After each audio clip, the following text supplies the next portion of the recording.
All of them. You know, oh,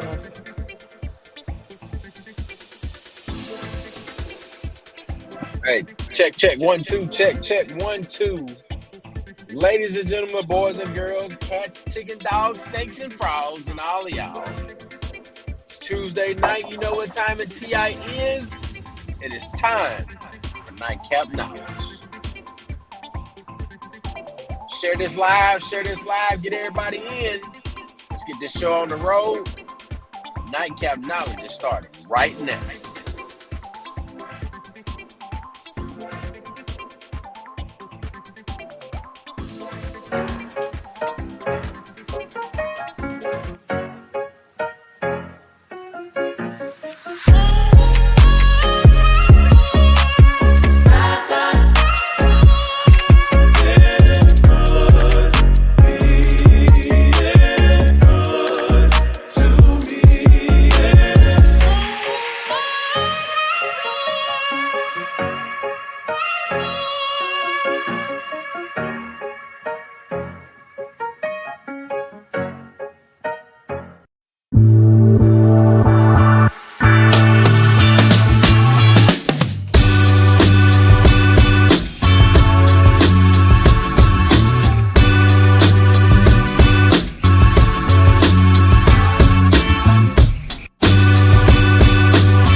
Man, I was in the groove. ba, I ba. was Oh grooving. yeah. I was grooving. Ba, ba, ba, ba, ba, ba. Oh yeah.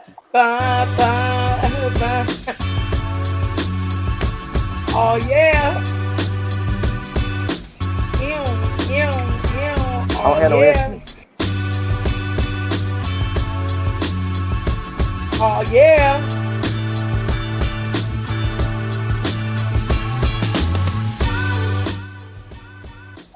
What's up? What's What's up, up? y'all? What's up? Wagwan. Ew. Gotta I show just my t-shirt. I Show just took my my makeup off. t-shirt. Listen. Yeah. I know, but I gotta rock the Hall of Fame. My high school. Listen, Warren Easton all day. I'm Look, representing Mississippi y'all Greatest can't see me. Weekend. We can't see you, but that's all right. We hear you.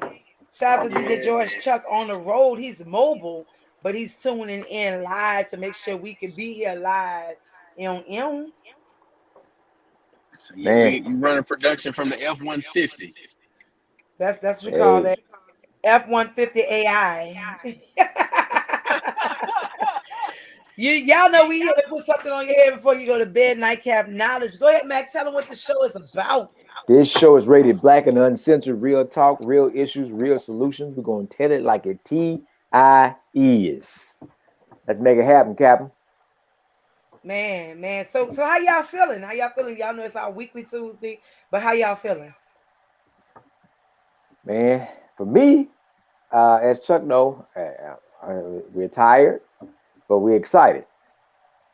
We're excited. Tired, We but got excited. we got some good stuff that's gonna drop on Friday. We're gonna do a live on Friday, but we got some big things happening.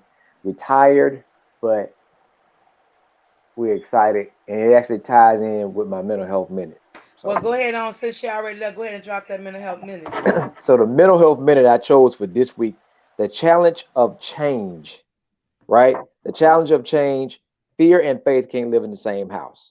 Number one, know the talent you were blessed with. Number two, learn how it can be used to change your life. Surround yourself with positive people who ask, how can I help? Versus why are you doing that? Number four, Do what you can to help others without expecting the same in return. Number 5, if what you want don't exist, create it. Number 6, learn there are no losses, just lessons. Number 7, always keep faith in the creator and in yourself.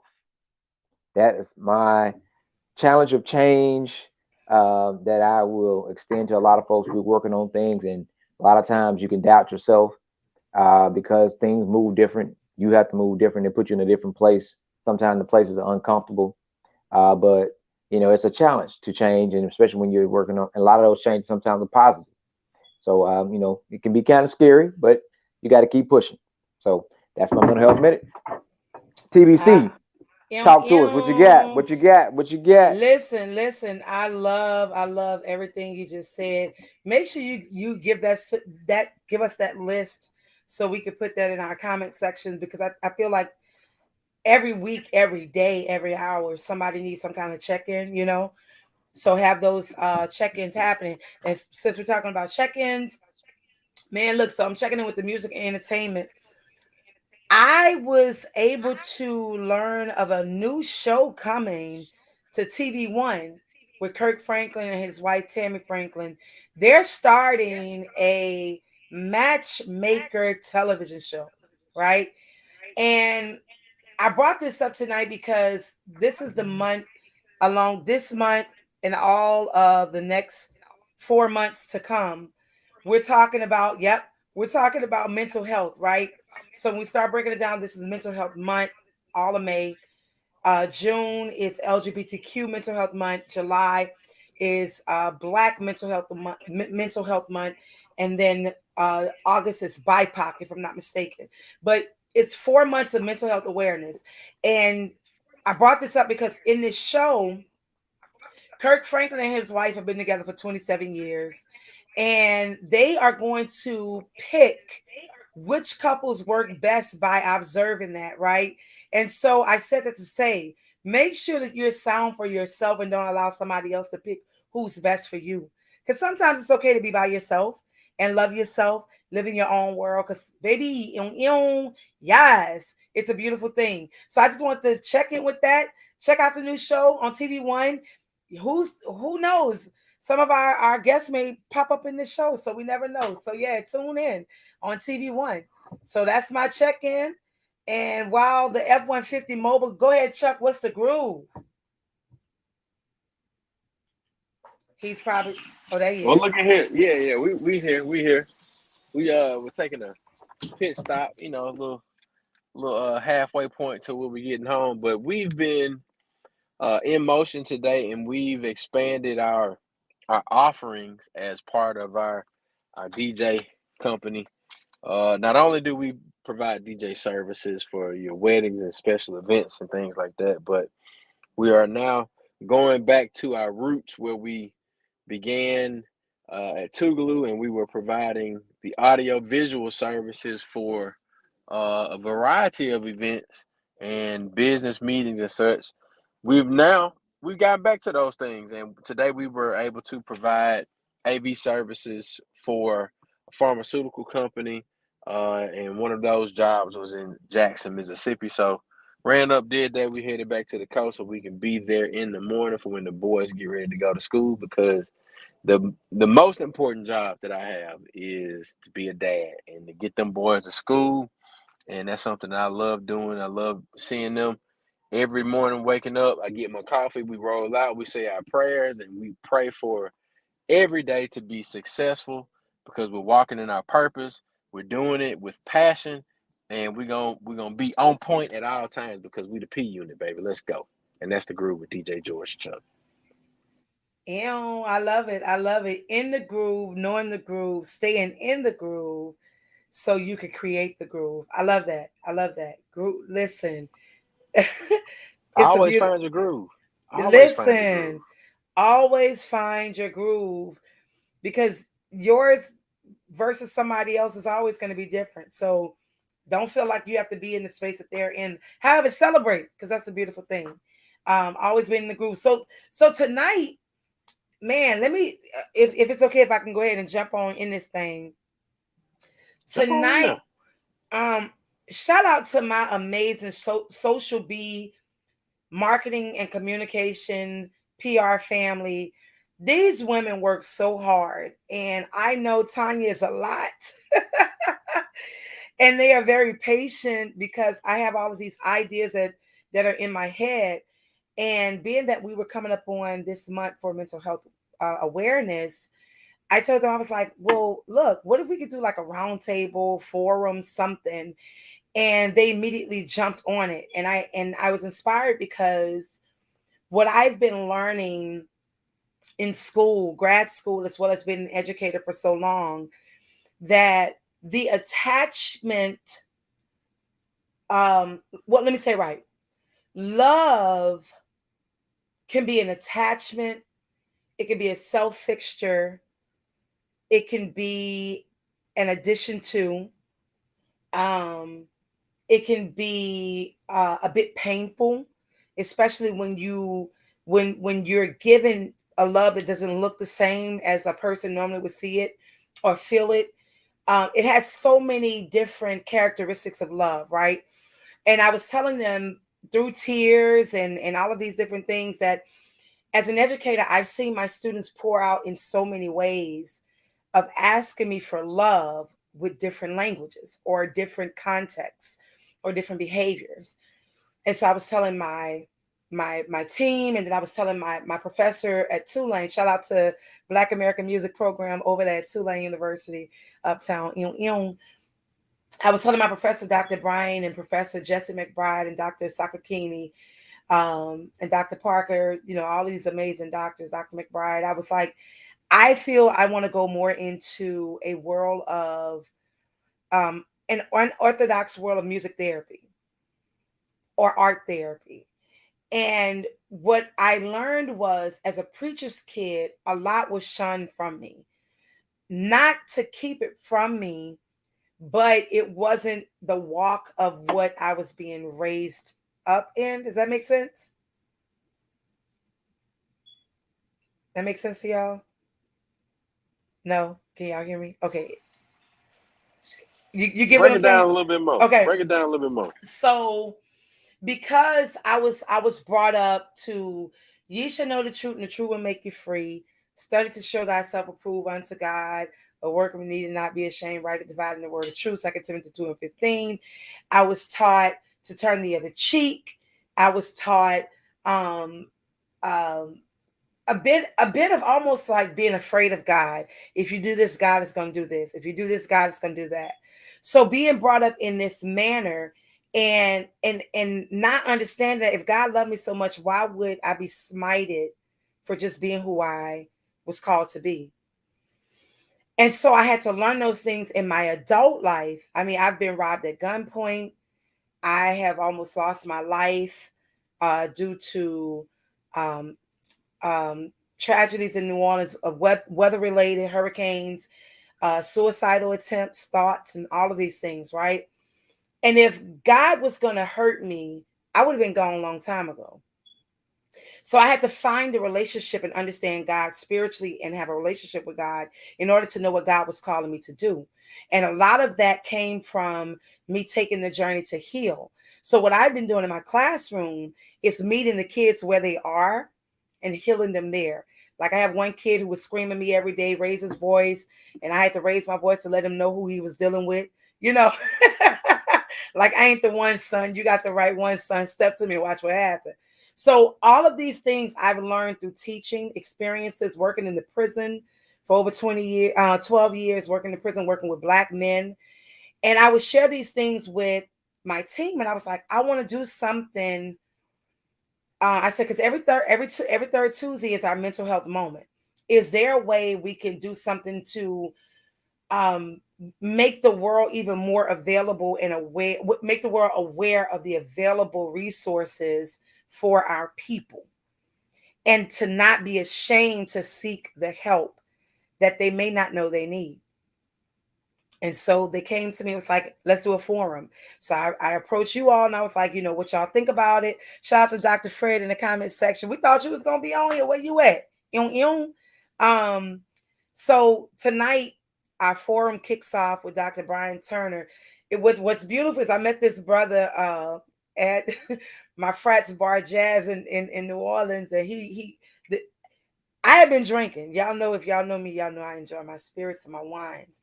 But I did not forget him asking me. He said, "I'm trying to get you to teach a course over at my school, but you think I'm playing." That never left me. What it did, and I'm gonna bring him in a few minutes. What it did was challenge me because for the longest I felt I wasn't worthy of being able to teach somebody something without the letters to follow my name, and also without the certifications, right? All but God has shown me in so many other ways. And so I want to go ahead and bring this brother in, beautiful light. And he's part of the D9 family because we talked about that as well. Dr. Brian Turner coming in. Y'all go ahead and put your hands together for Dr. Turner. What's up, Doc? So you Good are evening. How y'all doing amongst today? good. How are you? How are you? I'm great. I'm great. I'm great. Making a shape. Trying to get to the end of the semester. Hey, That's all. listen, numb your hood, all of that, right? All So that. All that. you are amongst D9 family, my frat, Mac, Sigma, DJ George, Chuck, Omega. He's on the road heading back home. And we have our alpha brother in the building. So how you feeling? How you feeling, Doc? Like you said, you're trying to finish up the semester. So what's been going on? This is that time of the year where everybody needs everything from everyone, and so it's just kind of managing time and space, getting our students to graduation. I'm a little irked. Normally Xavier's graduation would have been held the weekend of Mother's Day, but we were unfortunately hacked early this semester, so they had to extend our semester. So we got another 2 weeks. Well, yeah, 2 weeks now to graduation. So it's okay. But it's what we live with in this day and time now. Cybersecurity is an issue. So right now I'm just managing. This will be an easy week, so to speak. But I got to keep checking emails. Do that kind of thing. But otherwise, I'm good, man. I'm glad to be here with y'all. Check y'all out a couple times, peeped how y'all roll. So I got my libations and I'm focused. Hey, what you drinking? So yeah. Man, the people ain't paying me. I ain't telling them. No, we talked about that. We put something on your head before you go to bed. I got that good Malbec in the Oh, building. The no, I'm gonna Ostica. put it up. Look, I'm gonna put up what I'm Hey, drinking. But Mac, what you got? it's Chuck, you just, driving? You drinking water? What you? I got me a good cup of coffee, man. Good There cup we of go. coffee. Yeah. yeah. So yeah, I got until it. them people pay me, you heard me. I'm not putting them out there like that. It tastes good though. Oh, Is it okay. is it whiskey, Doc? No, no, no, no. That ain't it. Ain't. Let me It's see. some Let me see. yak. I'm gonna do this. I'm gonna do this. Let's see. Let me Oh, see how okay, y'all feel okay, Oh, about it. Let me see. I know okay. Okay. that's Come Duce. on, Okay. we Yeah, know them Yeah, yeah, that's bottles. yak. That's them yak. yeah. That's that Yeah. yak. Yeah, No, you, I you got you a, got I you got got to bourbon tonight. you got to say like the pig like who said they. Yeah, That For sure. way we mention them without them knowing. So Yeah. Doc, we I stumbled upon meeting you and talking with you, and I'm still serious about I'm serious about the program. And as I was sharing before we brought you in, like I felt, and we can jump right into it. Is basically understanding how we function mentally. Um, I felt I wasn't worth the position, right? Hmm. Um, and we've talked before. I've even had, let me tell you something. This brother, I met him. I've had a panic attack in front of this brother, and he would call me and text me, say, "What you doing? Just checking in with you. How you feeling?" And I will tell you, I've always prayed for a safe space since I've been on this journey. And Dr. Turner, man, bro, you the truth. Look, if I can't call Mac, Chuck, my manager on here, shout out to Shonda, shout out to Marcus Bank in the comments section, our people. Um, if I can't call on you, hey Cecily, she said that was such a great mental health moment. Um, it's great to have a safe community of support for healing. Why is healing Hmm. important? Well, so first off, we have to recognize and do and all do spirit, right? that first and foremost, for African Americans living in this country, we have endured great trauma, right? Now that might not be you and I and us right here directly, but research and genetics shows that we have been significantly changed genetically based upon the traumas that have been inflicted upon people of African descent living in America. We call those historical traumas, right? Those historical traumas are what my mentor, Dr. Joseph White, would have called the residue or the residuals of racism, right? And what that means is, and anybody who understands residue is the remnants of something that was once here. It's different, but the makeup of it is the same. And so when we talk about healing specifically in our community, the reality is that a lot of stuff that we are carrying, we have not healed from. And most of us are still working to try to understand who we are, and what we want to be. And I like to use this euphemism with clients a lot of times. I ask, are you a human being or are you a human doing? Because oftentimes, if you're a human doing, you're robotic. It's calculating, right? Which is not all bad. But as a human being, you have to be able to be in the here and now. You have to be in a position where you can experience life, you can experience other people. It has to be organic, it has to be fluid, while at the same time being able to find those concretized and anchor moments in life that tell you who you are, and what you want to be. Wow. I'd never heard of historical traumas.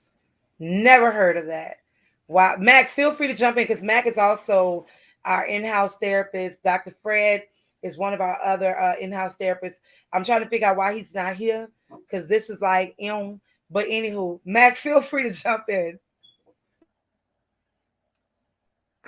Well, I was just listening, man. I was like, man, it's some of the same things I would say that like being your best you, and just learning who you are and being unapologetic about that.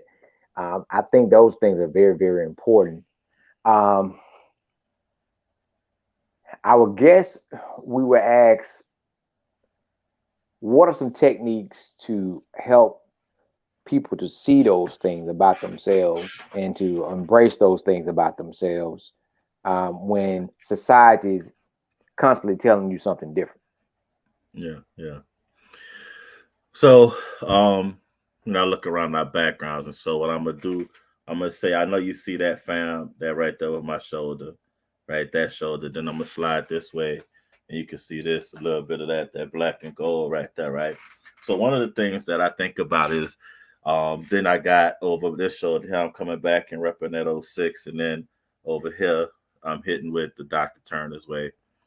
One of our realities is that our identity has oftentimes been denied, right? When you think about African Americans, and I mean, I'm gonna be informal tonight, right? But think about it. May 5th, what is that? Cinco de Mayo, right? Our white brothers and sisters will find whatever Mexican restaurant or bar they can be in to put on a sombrero and drink Coronas and eat tacos. We have the Chinese Lunar New Year, right? Everybody want to eat egg rolls and shrimp fried rice. March 15th, 17th, which one is it? Everybody want to be Irish, right? Everybody want to hit the Irish channel and want to grab cabbage and Irish spring soap, right? Drink But why, when Greenfield. it comes to Black History Month, it's such a problem for people to want to celebrate Black history, right? So when I think about the techniques, the first one, and I'm dealing with this in therapy with a number of clients, we have to talk about the African American identity crisis.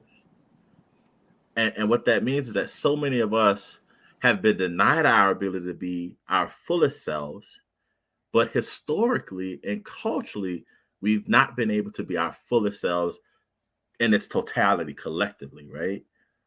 So there's so many variations of the African American community that we turn against each other. You have your Latino, Caribbean, African, you got your Bayesian African American, you got your you're biracial, you're multiracial. So at the end of the day, my first point is that we got to be honest about who we are.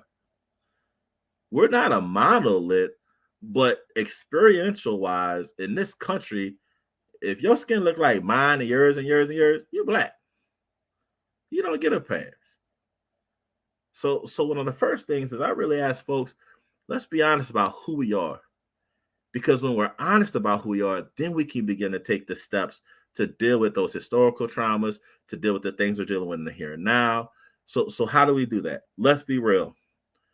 I am the product of 2 HBCUs. I work at HBCU. I've also worked at predominantly white institutions. Where can you go where you can be unapologetically black? HBCUs, right?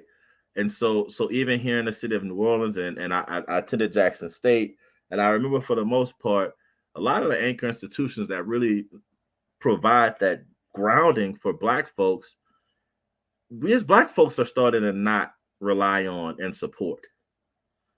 There's something to be said about that. And my joke about Xavier, and I love the institution I work for, is that when I hear people say, oh, Xavier costs too much, I said, I've never heard somebody say Harvard costs too much. I've never heard somebody say, oh, I can't go to Yale, it costs too much. I can't go to Brown, it costs too much. I'm not going to MIT, it costs too much. People literally, and remember the lawsuits, right? People were lying and cheating to get their kids into the best schools they could. And an aside, because the crazy part is when black folks and these black mamas was trying to get their kids into the best school districts in high school, because we understand that education is the key to get us out of poverty, they was going to jail. But these white women and white dads who was breaking the actual law and bribing and stealing from other kids, they got slaps on the wrist. So we come back that another time. So first up, you got to know who you are. You got to be able to truly examine who you are. Secondly, and Sister Tonya's brought this up, and I think this is so critically important, we have got to get more people into the mental health field to be clinicians, to be researchers, and to be educators. I have had a variety of persons who trained me, taught me, groomed me, guided me, directed me, mentored me. They were not all black, but they all had a key thing that was important.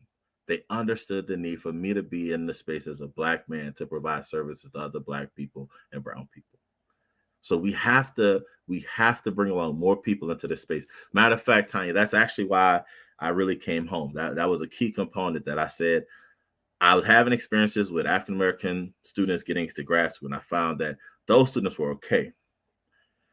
The inverse was that I was seeing a lot of undergrad African-American students who are not okay. I saw they had the talent. I saw they had the ability.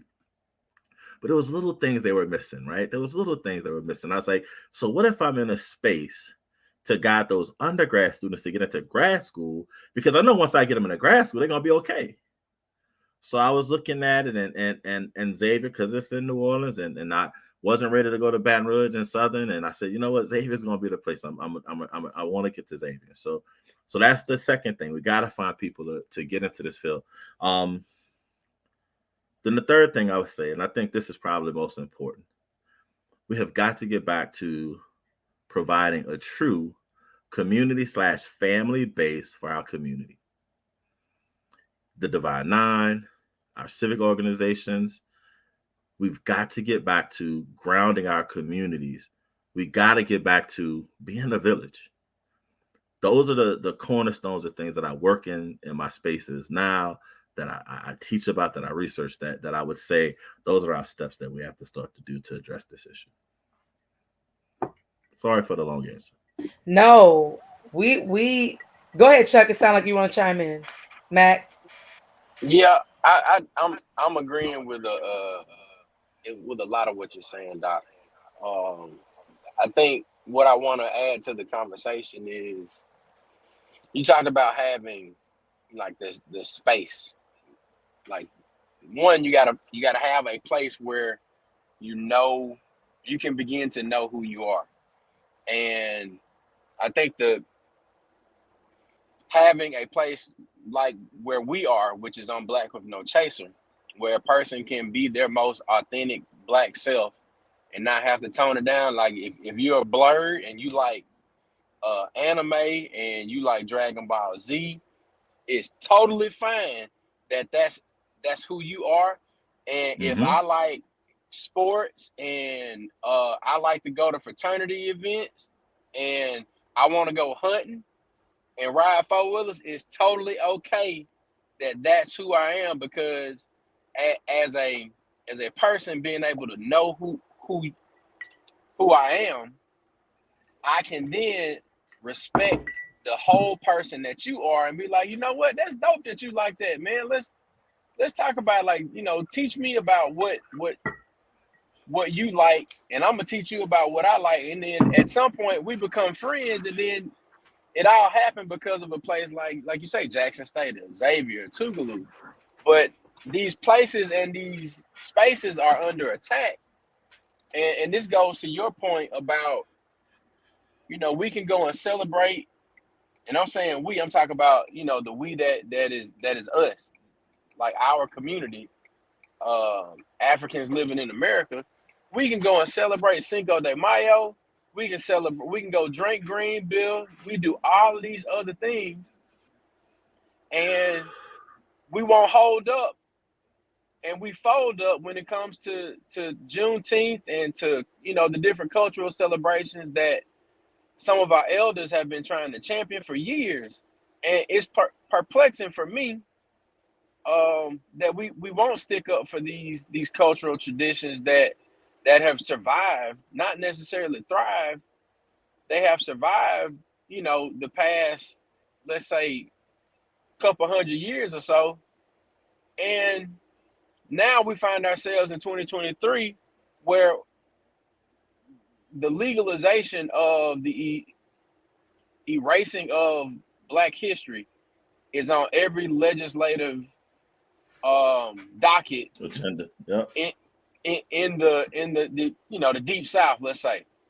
So how do we combat that? I mean, I agree wholeheartedly with your list, but I think that your first point is the one that's most pressing. Is like every safe space that we have is under attack, and I need to know, like, you know, what I need to do to defend it. So like on some real stuff, you know, if you just peep social media today, I keep realizing that Black celebrities and entertainers are not necessarily Black leaders. You know, I listen to my students tell me about who they follow, who they listen to, and who they engage. And I say, well, you know what's interesting? Ain't none of them going to write you a letter of recommendation to get this job that you know you really want. Right?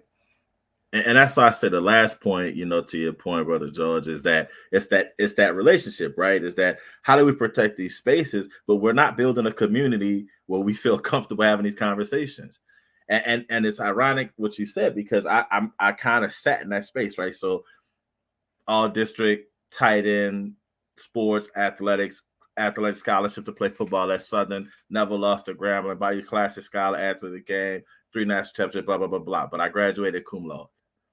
Right, I embraced all of my identities, right, and then as I moved through these spaces, what I found was that, like, it was usually one of us, and tonight I'm going to turn this more to us, right, and I think about the fact that, like, we have to ensure that we're celebrating ourselves and making it cool, right? So every year I try to engage as many Juneteenth celebrations, Black History Month programs and celebrations.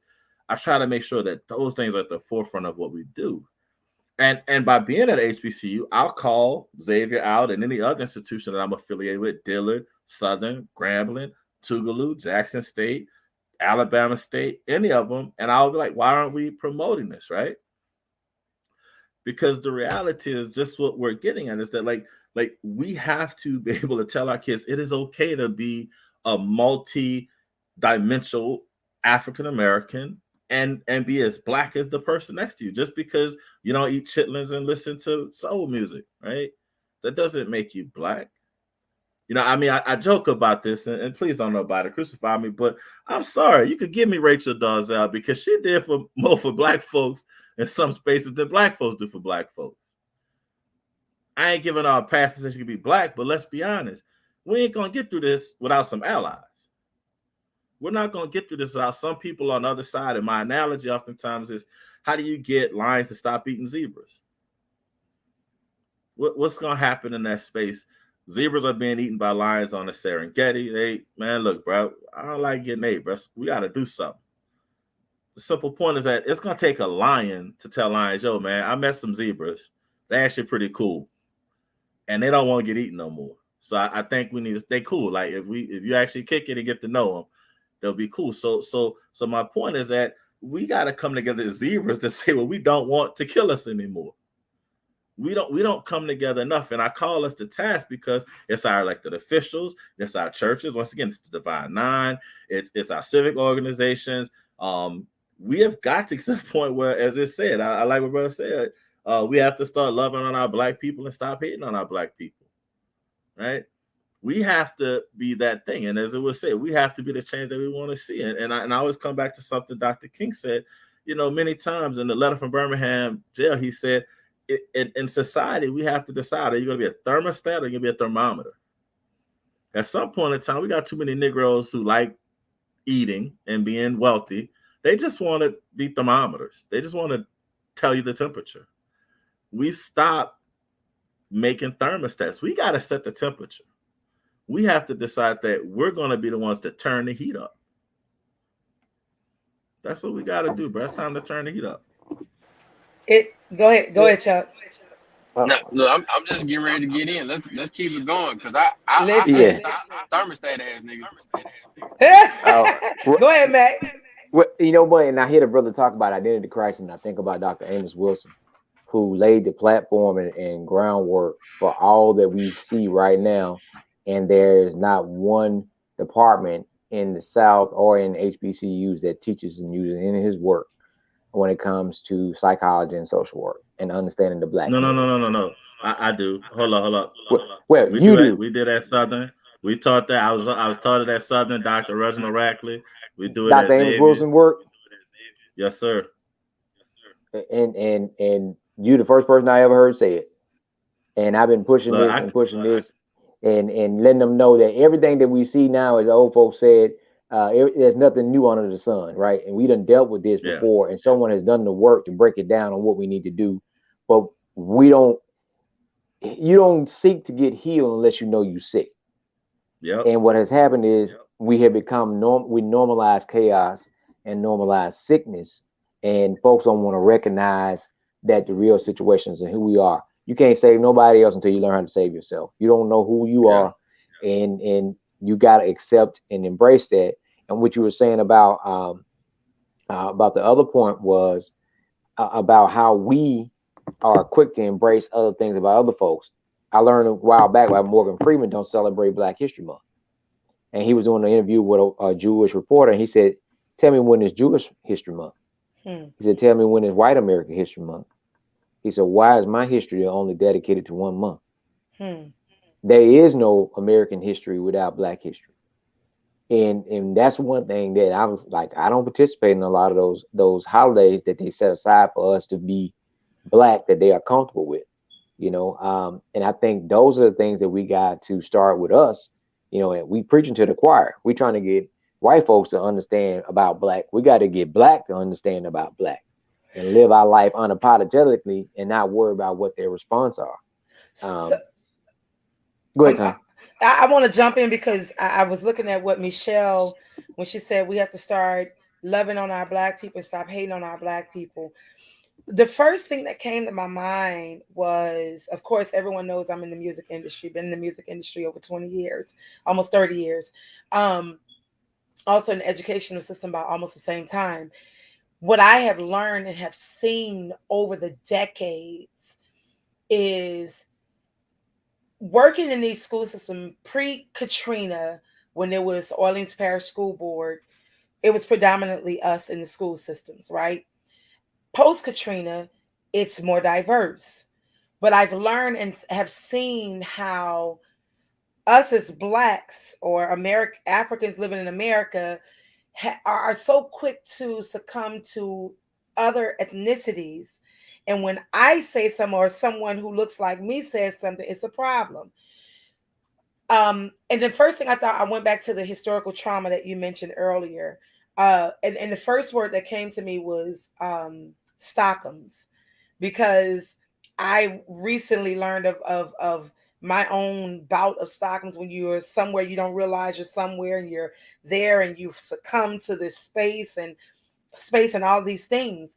And so when you say, and Michelle said it too, when we have to learn how to listen to each other, what do you all think? And I'm just gonna make this a general question. You guys can put it in the comment section as well. And we're also going to consult our professionals. So Dr. Fred, if you want to jump in, you need the link. We can get the link so you can jump in on this as well. And Dr. Turner, as well as Mac, what do you think it will take, besides a huge paradigm shift, for us to see it? If we could set a goal right now within 6 months to begin the transition of us being able to listen to each other, number one, along with listening, being an active listener, because we talk about being an active listener on here all the time, not just hearing me, but listening to me, understanding me, seeing me, so you can see what I really need to heal. What do you feel if we, and it doesn't, I want it to be realistic, so I'm just going to say that within a 6 month radius, what would that shift need to be? So I got two for you. And they fall into two categories. You want I'm gonna ask you which one you want first. You want the unrealistic, if this happened it would shift, and then do you want the realistic, what's probably gonna happen, shift? Which one you want first? Flow, how you feel it? Okay, so I'm gonna get unrealistic because this is gonna be short. If you could get, wait, okay, let me ask this question. We cussing? What's our Listen, FEC we're free on. We're free. Okay, on. No, I just want to make sure my daughter's asleep. My mama not gonna see this for a while, so she. Wait. So first off, any preachers and grandmama? No, go ahead. I ain't worried about them. I pay my tithes every month. I'm good. No. We had an auntie. Can't stop this. We had an auntie told us one time, because I cursed. She said, "Baby, you grown. You free. Be you." So we've been clear. No, just look. Like I said, I just wanted to make sure, because I've looked and watched, and I just couldn't recall the level. So I as long as I know I'm not gonna get a letter from the SEC. Here's the bottom line: if we get these niggas in the music industry, entertainment industry, and athletes to change their tune, a la Ja Morant, if we get niggas to like realize what's up, like imagine if Lil Wayne and Master P and all other rappers from New Orleans came out and say, "Hey man, y'all need to go to school, and we're gonna put money in the schools to make sure y'all do what y'all supposed to do." That's the short, right? That's the short version. All right, here go the long version. The long version is that it's gonna take each one of us, within the sound of my voice, your voice, Tonya at your shows. It's a 5-minute thing. Look, hey, I need y'all to go out and mentor, right? That's one of the things I said. I'm a member of the Silverback Society here in New Orleans, just a part of the New Orleans Mentorship Collaborative between 100 Black men, Son of a Saint, Reaching for the Stars, Silverback. We got to get up and get in the streets again, right? Yeah. Now that's the what is realistically going to happen, right? We've got to stop just going home and putting on whichever streaming app we have and binge watching our shows and get our asses up and do something. Yeah. Right? Mentorship, all we need is an hour a week. An hour a week is approximately 0.65% of your week. Not 0.65, not even 1 whole percent. If you can give an hour to mentorship, right? Boys, girls, some group, right? That's what's going to happen. We've got to become uncomfortable with what's going on to the point that it makes us change what we do. Yep. I'm sorry. We got to stop with, I'm on my own, thing. Like I had to say that for about a 5-year period, I didn't take any vacations. I didn't take any trips. I didn't buy anything elaborate or elegant until I started to see change in and around those that I affect. Right. Excuse me. But how many people do that? If you look around in our neighborhoods and our communities, we got a festival every weekend. Right. We got Essence Fest coming up. But think about how much people sacrifice to spend and ball out on those weekends. Imagine if we took a fraction of that and put it into our school system. Right. We don't show up for school district meetings. We don't show up for the council meetings. Right. But right now, our city, our mayor is constantly being barraged. And here's something I think about. Donald Trump will go out and say the most vile, vicious, and nasty things in the world. And people say, oh, he speaks his mind. I love that he speaks his mind. But if Latoya Cantrell speaks, our mayor speaks and says something. She needs a new PR team. She's so uncouth. She's so unprofessional. Yeah. Come on, man. Like these are the things that have no value and no change. So for us, right, the everyday individual who lives in New Orleans, East to 7 or the 9th Ward, who lives in South Side or North Side Jackson, who lives on, whatever part of the city, we got to get back to actually engaging our communities and showing our kids that somebody's there, because it's really about the kids. As the saying goes, when we see each other, they would ask, "How are the kids?" And that phrase, if the kids ain't well, motherfucker, we ain't well. Listen, I was walking. All right. Listen, everybody know where if you don't know, I teach in Mid City, and I was walking to the gas station after going get gas, and I was like, I need some jelly. So I'm walking to the gas station. I see some 8th graders. I was like, no, 7th graders. I said, what's up, nephew? Bust up. What you got? Donuts? What you got? Bust up. He was like, here you go, Miss Cannon. I was like, no, I'm good, my baby. He took the time to share, right? I go across the street. I see a mama walking with a Miss Cannon. One of the babies is my student. His brother's not. But he knows me because of his brother telling him who I am, right? And we talked about this last week about doing the work in the community. And I had to share before we got off last week and say, I've been doing this in the community. I love what I do. And I'm not going to get emotional because I feel it. When it comes to these kids, I don't play behind these children. The assignment for 4th quarter for my students were, my students released a record, right? They released a record. 1st graders to the tune of kindergarten's going to 1st grade mascot, right? It's 1st grade, right? My 2nd graders going to 3rd graders. The top class in the school, shout out to Miss Wilk, Nola Magic teacher, top class in the school, 2nd grade. These kids are scoring beyond, right? They're doing a song to the tune of My Shot, going to 3rd grade. And I brought a microphone in the room and recorded it like a studio session. Did a mix and master, sent it to the teachers. Other class, like, why we didn't do that? Why? How can I do that?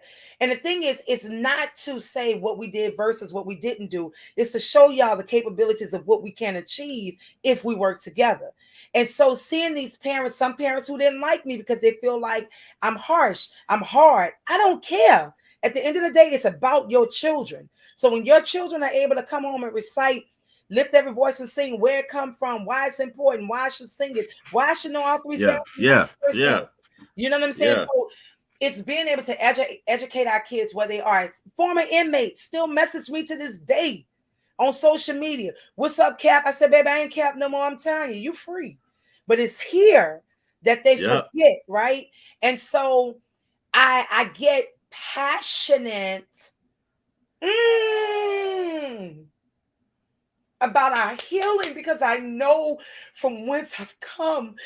And I want everybody to heal, man. It takes time. It doesn't happen overnight. And I'm so passionate about it because I've buried a 5th grader this school year. I saw my first dead body at 13. I've been there. So these mental health forums are not just for us to be on here and give you something. It's for you to go do the work on yourself so you can help the next person. Because when my best friend called me and said, I got a promotion with a 6-figure salary, bitch, I was jumping. I'm sorry, y'all. I was celebrating with her like it was mine. You heard me? Because I know from when she's come. So I just want us to understand how powerful we are. And we even knowing that's how powerful we are, that's how much we get attacked. So Tonya, you tapped into something. Dr. Naim Akbar, Wade Nobles, and others played with the term conceptual incarceration. And that's where not let me say most, but a number of African Americans who get stuck into the proverbial white ice is colder mentality, right?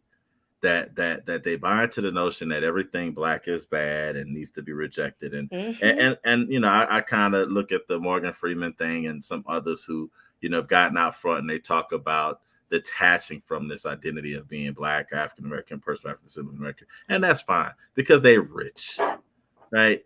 That's their escape, right? They're wealthy enough that they can go wherever they want until, of course, like they did Oprah.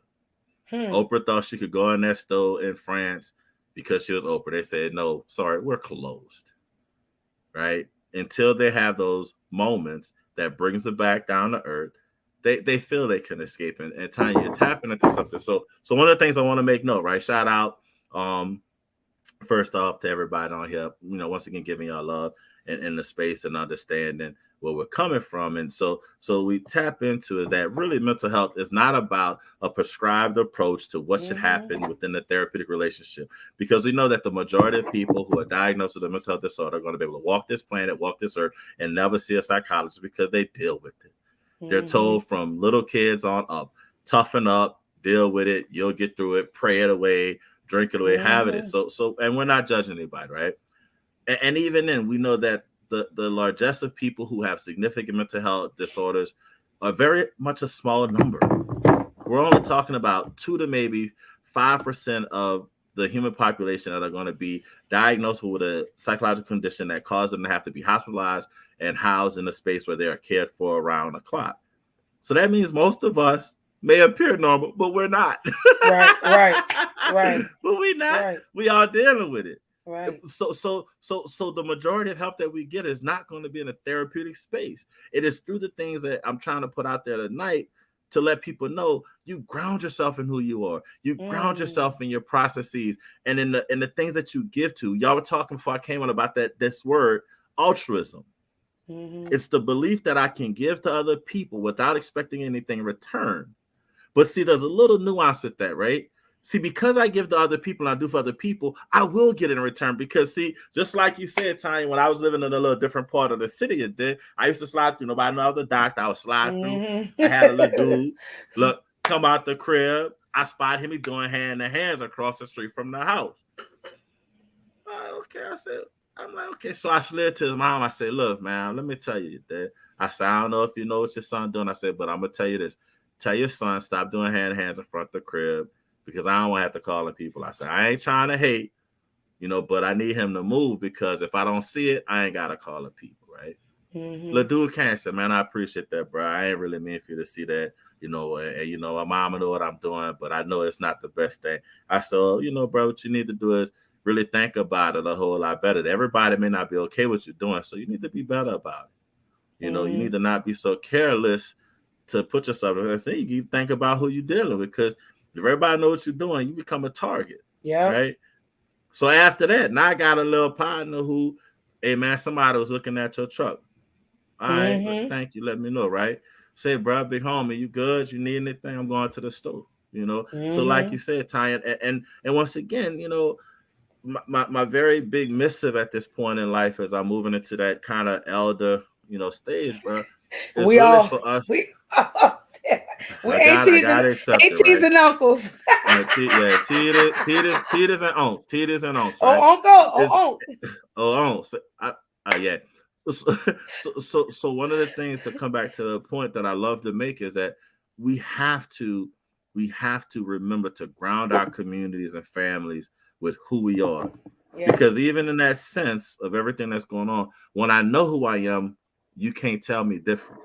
Yeah. Right. And that's what I keep finding. I'm going to bring us back to the point of the therapist. That's what I think therapy is in most ways. Therapy is what I call a conscious, well, not what I call, but I'd have to look it up right now, but it's a consciousness raising awareness experience. See, so many of us are walking through life unaware of the things that affect us, that impact us, that cause us to act in ways that we don't want to act, right? And so we don't even get to talk about the feelings and the like subconscious, because we're boiled down to simply our reactions. I see a fine chick, say red, say black. I don't think about the fact that I'm attracted to her and I may want to get to know. I'm just reacting to seeing a big old booty and a smile. I don't think about the fact that I'm hungry and I want to eat, that I got McDonald's right here, but I can actually go into the store and buy ground beef burgers or something, or ground turkey or ground chicken, and make something healthier for myself, right? Yeah. That I ain't got to go to McDonald's, right? I don't think about how drugs and alcohol and other things I can do can affect me negatively. I just react. Yeah. And that's one of the things that I really try to instill in my clients and the students I teach that are going to go into this world. Help people to help themselves. Give people the opportunity that when they're not working with you or when they leave from you, that they will have the tools to actually live a better life so they could have a better life. So you done already got to the response to the questions I was going to ask. Shout out to everybody in the comments section. We thank you guys so much for tuning in. Kindness deserves it. Is showing love. Bianca Barney Geechee is showing love. She's saying check out Black Mom Educator on IG. Michelle Chevalier is in French is in here. Stephanie Green is in here. Dr. Fred is in here checking it out. One of our another amazing social worker in the field, Cecily Whitfield, is in here. Her and her wife, LaShonda Whitfield, my executive manager, Marcus Bank, who's always tuning in with us. Because we got to get ready to get out of here. But we want to make sure you guys, if you have any questions, put them in the comment section so we can get your questions answered tonight. And feel free, because I will put this out there so you guys can know who you're talking to tonight. This amazing brother, Dr. Brian Turner, Associate Professor of Psychology at Xavier University, licensed clinical psychologist. I wanted to ask a question. How do you decompress? How do you release? Because you're dealing with so much, and I always ask Mac this, I ask Dr. Fred, what are your steps and tools or tips that could help somebody else that you use to help yourself decompress? So one of the first things I think, and I've already alluded to this, right, is the consciousness awareness experience, right? I don't get so overwhelmed with living, i.e. human doing, that I don't make myself aware of my being, right? So I listen to my body, I listen to my mind. I make sure that I'm attending to the things that affect who I am, right? Mm-hmm. So that's the first thing, right? I don't lie to myself about what's going on, right? I mean, kind of jokingly, I'm going to teach both semesters this summer because I want to rebuild my financial little cushion. Mm-hmm. I've had to spend some money on some things the past year, and I'm like, you know what? I need to get back to where I was financially. That don't mean I'm broke. It just means that the things that I want to be able to say in my bank account, that if I want to go and get, how I want to move. So that's something that was psychologically weighing on me, right? That I couldn't just go in my bank account and bop and cop and do what I want. So I'm like, okay, let me buckle down to something and do that, right? So that's the first thing. Making sure that I'm aware of the things that affect me mentally, physically, and spiritually, right? Second thing, I got a circle of friends that I can never do enough for, right? Mm-hmm. I could never do enough for, not because they like save me all the time, but because it's in the moments that I need them that they don't let me down. Mm-hmm. Right? That's the second part. That circle, that group. And my joke is this: Facebook has a 5,000 limit of friends. You don't need 5,000 friends. You may not need 500. You may just need 5. Yeah. But if that 5, and I don't say ride or die, I say live and give, right? Who are your live and give friends? Who are the ones that will live for you and will give to you when you need it, right? My third thing, food, folks, and fun. I'm sorry. Food, I believe folks, that and fun. Come on, you know what I'm talking about. Listen, if I got good food, if I got good food, your bootleg charcuterie. That charcuterie, yeah. Adult Lunchables.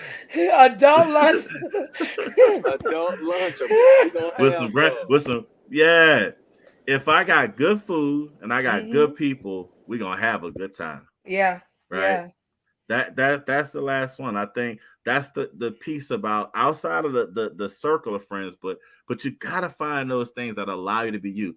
I still laugh at some days in my life. I will be walking to somebody, so Dr. Turner. I don't know who they talking about because I'm in my Brian space. Yeah. When I'm at Mardi Gras, I told my students I'll ride Zulu, right? I hear Dr. Turner. I don't know who that is on Mardi Gras Day. Dr. Turner not on this. Y'all been up since like 3 a.m. loaded. No, we ain't sleep. Hey, I didn't sleep. We started off, we kept it going, right? I ain't sleep. Oh, there you go, snorting. There you go. So the point is, like, you gotta be you, right? I am Carol's son, I am Blair's dad, and I'm my brother's brothers. Yeah. Those are the things that keep me aware of who I am so that I don't get overwhelmed and get caught up with the thing. You know, we talk about the rat race, right? every day, each of us gets up and gets on that wheel, Yeah. and we're all chasing it, right? And here's my last analogy on this, and this is the joke about it. And I saw this somewhere, and I really appreciate it. Every morning on the Serengeti, a gazelle gets up and starts running. Every morning in the Serengeti, a lion gets up and starts running. Hmm. What's the difference? Hmm. One's running to catch dinner. One's running not to be dinner. Which one are you? Hmm. Wow. Man, which one are you? Like that's a perfect way to, man, close out this discussion. Well, it's not closed out because we're continuing this every month. We're talking about it every month. I have put Brian's IG information up here, but also Dr. Brian's information up here because he's who you see. Like we chat, phone calls, texts, face to face, same brother. And so I definitely love that you fit right in with us because between Chuck, Mac, myself, this is all you get. We can't be nobody else because everybody else is taken, right? So make sure you guys get the help that you need, support that you need, the grounding that you need. Surround yourselves with the right people who are going to help you to propel to the next level. If you feel like you stuck somewhere, baby, you may want to step away from that group and be yourself and just love who you are. I mean, I love alone time. It's a beautiful thing. It's a beautiful thing. So, Mac, you have anything? Chuck, you have anything before we close out? Let me jump in this very quick because you brought up something I think is really important, Tanya. There are people in your community that are competent to help you wherever you are. Ask somebody you trust. Hey, have you ever seen a psychologist or a therapist? If Mm-hmm. you don't help, if they can't do it, you can call whatever university is close. Call the psych department, right? There is always a way to get that help. And I say that because I do a presentation on really realistically Black consumerism of mental health care, Mm-hmm. because nobody's ever actually broken this down in our communities on how to find a therapist and how to ensure that your therapist is meeting your need. So that's what I wanted to say, as you said that, Tanya, that there's always somebody, believe it or not, Mm-hmm. because what we know is this: 1 in 4 to 1 in 5 Black people have seen a person servicing them for mental health care. They just don't tell you. So if Yeah. you are Black, if you're an African American, if you're a person of African descent living in America, you need any type of care. And one of the things, Tanya, you talked about that we might have gotten to was the idea of how people get help. The first thing is admit to somebody you trust, hey, I'm dealing with some stuff. I need some help. Yep. Because if that person loves you and they care about you, they're going to assist you. They're not going to let you languish in uncomfort and discomfort. Do Yep. not be afraid. And here's why I say that. If somebody you trust mistreats you, stop fucking with them. Yep. Man, look, shout out to Dr. Janae, my therapist. I see her every week. She said, y'all family. So shout out to Dr. Janae, my girl. Listen, listen, and it's okay to get the support that you need mentally. It is okay. Trust me. It's okay. It is okay. Mac, Chuck, You oh better. wow. You better. Your life might depend upon it, Herb. You ready? We go. We don't have the button. He don't have the button. He's driving. But any Yeah, we do not have no button, but no, we we don't have definitely the. enjoy the conversation. Yep. So Uh, tune in next week. Dr. Brown, we thank you. Feel free to join us next month. We're going to continue this conversation. Our vision is to have a full roundtable D9 family of mental health professionals in the building because you learn something new from everybody. Go ahead, Matt. See, you got something to say. yeah. Listen, we didn't have our do our announcements, but we're always working, and I think we have created a reputation in the community where people reach out to us. This is something that's very near and dear to us. There's a new daycare coming for children with autism. They are in need of support to enclose their playground. They have a gentleman that has agreed to actually fix it, but they need resources to buy the material. As we know, material right now to build a fence is high, but Mm-hmm. they had to create, because so many children with autism were being put out of daycares. that they had to create a daycare just for children that Wow. that have autism. And so we know that autism looks different in every child and every person. But they came and looked at the place and said the only thing that's stopping them from being able to be open in the service this very needy population is they have to get the playground enclosed so that no one can walk away. So we're asking folks to donate to assist with this cause. I know that we're going to donate. Mississippi Move is going to donate. Mississippi Greek Weekend is going to donate. We wear a lot of hats, but we know people that have children that know the struggle of what it's like to have a child with autism. So we want to donate, and we're going to ask others to donate to support this cause. And on the same line of therapy, this weekend kicks off Mississippi's first CBD hemp and therapeutic lounge grand opening in Jackson, Mississippi. That's Hemp World South. Come through, come check it out. It's in the South Jackson. It's off Highway 18. It's not in Flowood. It's not in Fondren. It's in the neighborhood, right in the neighborhood where the people live. And there's going to be some good things there. But also bringing a new business to the areas where everybody else are not trying to put businesses. So come check it out. Follow my IG, Black owned and operated. Come support. We continue to do what we can to move Mississippi forward. All gas, no brakes. Also coming up at the end of the month, y'all know Memorial Day weekend, we're going to be on the coast for our Mississippi Greatest Weekend, HBCU D9 Culture, Music, Fun.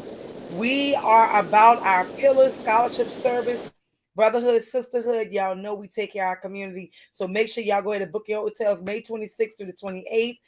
It's a slew of events, man. We're going to have a great time. So y'all know I'm going to be on the mic, having a good time. So meet us there Memorial Day weekend. For more information, go to www.msgw.online and meet us there. Bop, bop, bop. And Dr. Brown, I'm going to get that information to you. I just donated. So yes, meet us here next week. So Dr. Fred say, what's the date for next month's mental health awareness? So yes, Dr. Fred, every third Tuesday of this month, of each month, because we have 4 months back to back of mental health awareness, we're going to be doing these forums. Again, shout out to Social B Marketing and Communication for getting behind and getting this thing going. Miss Smith, you should see my donation. I already sent it over to you. Thank you so much for tuning in. We're going to make sure that your babies get what they need because we want to see our children continue to be our future and also continue to lift us up because they're going to have to care for us like we care for them. So thank y'all so much for tuning in. We love you. See y'all next week. When Chuck is not mobile, we'll have all the soundtracks going. So no, Chuck, no, never mind. No, Chuck, never mind. We going where the money resides.